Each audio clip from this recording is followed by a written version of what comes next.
Okay, Nietzsche wants us to think about the differing moralities of good and bad versus good and evil, and why that's so important just off the face value, just at its face value. Think about it for a second.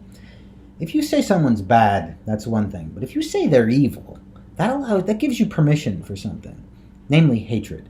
You can hate someone if you think they're evil. So you think in the modern political arena right now, talk to someone who supports Donald Trump and ask them about Hillary Clinton. And they'll say, Hillary Clinton isn't just bad. They'll say Hillary Clinton is evil.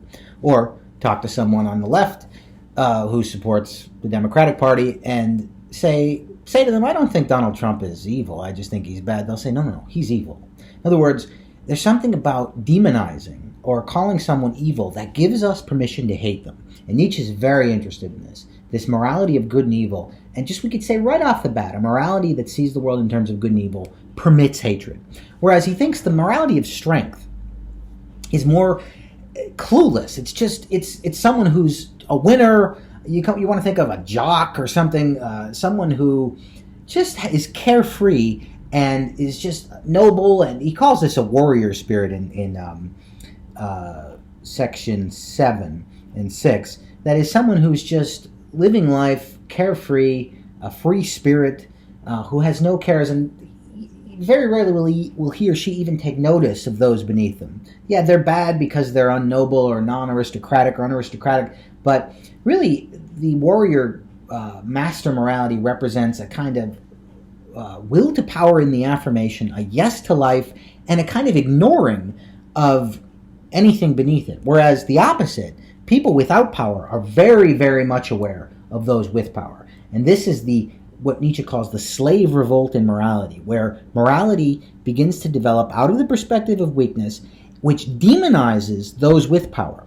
and pretends to have compassion for people like themselves who are weak, but really it's just hatred for those in power. So people who care about poor people, as I said in the last video, don't really care about poor people for Nietzsche most of the time. It's just hatred for those who have money, hatred for the 1%.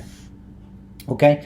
And I think he's very clear on this. He sometimes uses the term, he's very clear on this in section 7 of the first essay, sometimes uses the terms priestly to denote the resentful or slavish class, or the weak class, and we'll talk more about resentment in the next video, and then warrior to denote the powerful class. And he says, one will have divined already how easily the priestly mode of valuation, the weak mode, can branch off from the knightly aristocratic and then develop into its opposite.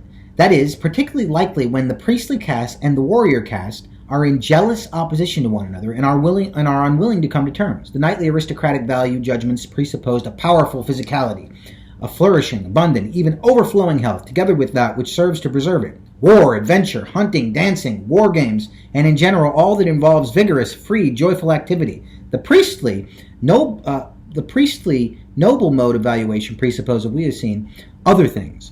It is disadvantageous for when it comes to war. That is, it's weak. They're weak. As is well known, the priests are the most evil enemies. Why? Because they are the most impotent. It is because of their impotence that in them hatred grows to monstrous and uncanny proportions, to the most spiritual and poisonous kind of hatred. The truly great haters in the world, history, have always been priests.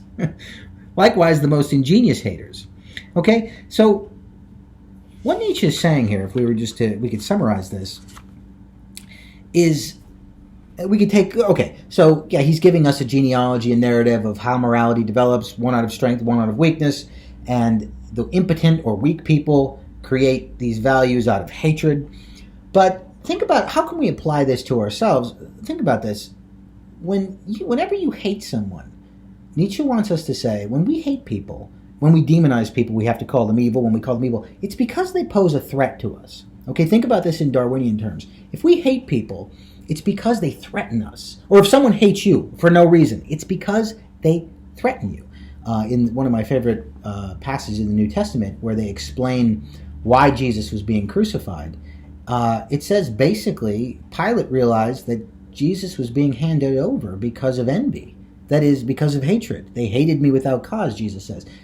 Anyway, the point is, think about when you dislike someone for no reason. There might be a threat there. When someone dislikes you for no reason, they're threatened by you. In other words, you make them feel weak, or they make you feel weak. Weakness is where hatred comes from. The origin of hatred is a feeling of weakness. The origin of calling someone evil is a feeling of threat, of weakness in Darwinian terms. When that mode of hate comes to our consciousness, it's because we sense a threat in evolutionary terms. That's Nietzsche's insight here, and I think there's something very powerful about that. When we hate other people, when we resent other people, it's because they pose a threat to us. On the other hand, if we're powerful, if we're full of life and full of vigor and full of joy, we don't even notice this stuff. We don't hate anybody because nobody's a threat to us. This is the two moralities that Nietzsche is saying. We can moralize or create values out of a perspective of strength or out of a perspective of weakness.